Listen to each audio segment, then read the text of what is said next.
Tiga. Assalamualaikum warahmatullahi wabarakatuh.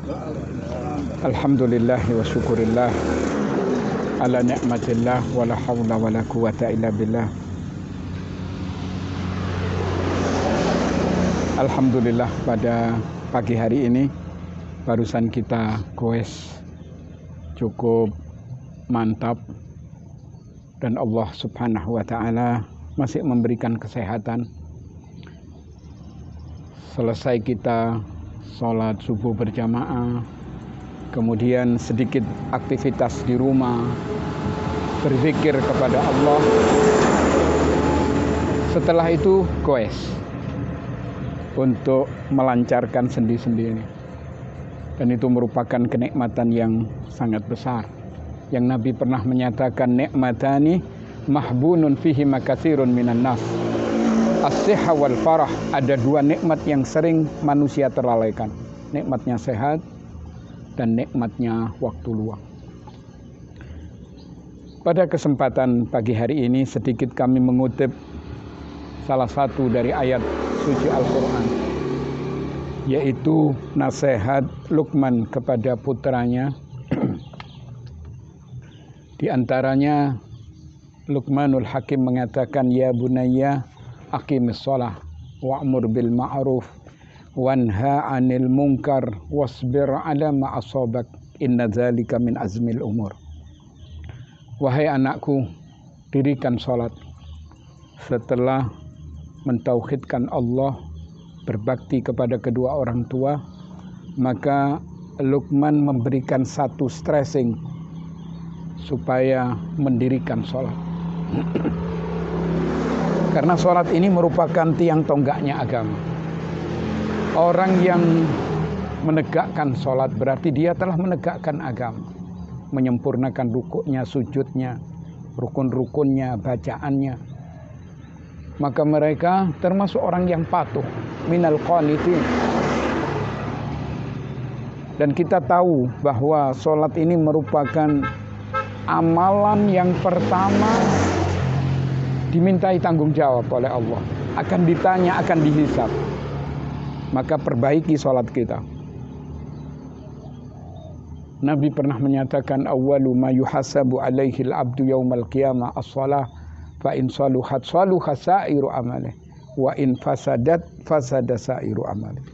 Pertama kali amalan seorang hamba yang dihisab oleh Allah sholat. Kalau baik, maka seluruh aktivitas yang lain dianggap baik. Kalau jelek, otomatis seluruh amal-amal yang lain sudah tidak dianggap oleh Allah. Karena itu sholatlah 5 waktu di masjid, usahakan dengan khusyuk, yaitu yutimma ruku'aha wa sujudaha wa qira'ata fiha, dengan menyempurnakan rukuknya, sujudnya, bacaannya, sehingga kita membuahkan kenikmatan. Sebagaimana Rasulullah sallallahu alaihi wasallam, qurratu aini fis shalah, beliau menyatakan bahwa kesenanganku ini diantaranya adalah melakukan sholat. Karena itu beliau berlama-lama ketika melakukan sholat. Bahkan ketika berhadapan dengan sesuatu yang tidak disenangi, beliau mengatakan, arihna ya Bilal bis shalah, istirahatkan kami wahai Bilal dengan melakukan sholat. Banyak di antara umat Islam yang istirahatnya itu ke tempat maksiat, tapi ini tidak. Nabi beristirahat dengan melakukan rukuk dan sujud, mengabdi kepada Allah, dan Allah memberikan kesejukan di dalam hatinya. Kemudian yang kedua, wa'mur bil ma'rufi wanha 'anil munkar. Nasihat yang kedua, dianjurkan amar ma'ruf nahi munkar. Tidak boleh kita mendiamkan kemaksiatan. Karena barang siapa yang mendiamkan kemaksiatan, syaitanu akhras, termasuk setan yang bisu. Subhanallah, dan itu merupakan dosa cukup besar. Apa yang kita mampu sudah, baru kita menegur, memberikan nasihat, memberikan contoh-contoh. Seperti itu. Jangan kita membiarkan. Begitu kita membiarkan kemaksiatan, padahal kita punya kemampuan, doa kita ini akan terhandle.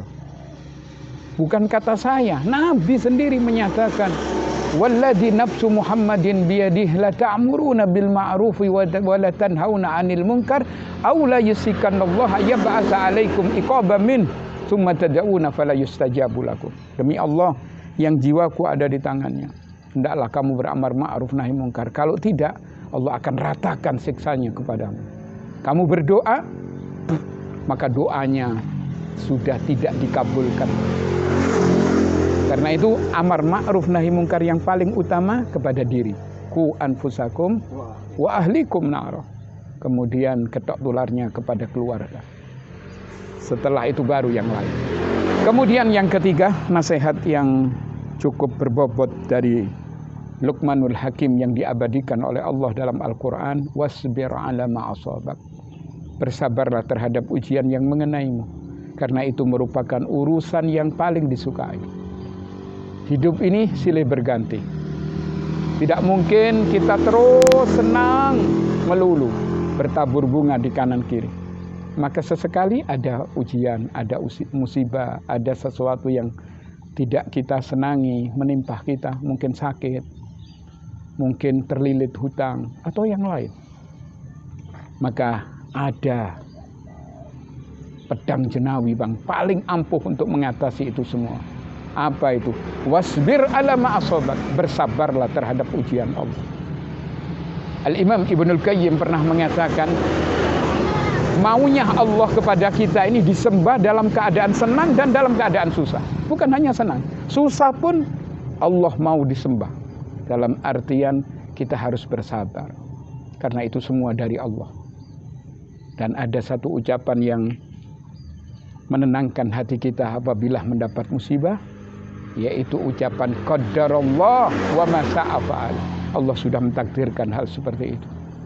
Apa yang dikehendaki oleh Allah pasti terjadi. Dan di situ ada hikmah yang sangat besar. Begitu saya kira nasihat singkat dari Luqmanul Hakim, mudah-mudahan ada manfaatnya.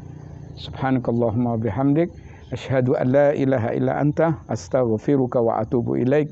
Assalamualaikum warahmatullahi wabarakatuh. Waalaikumsalam warahmatullahi wabarakatuh. Mantul.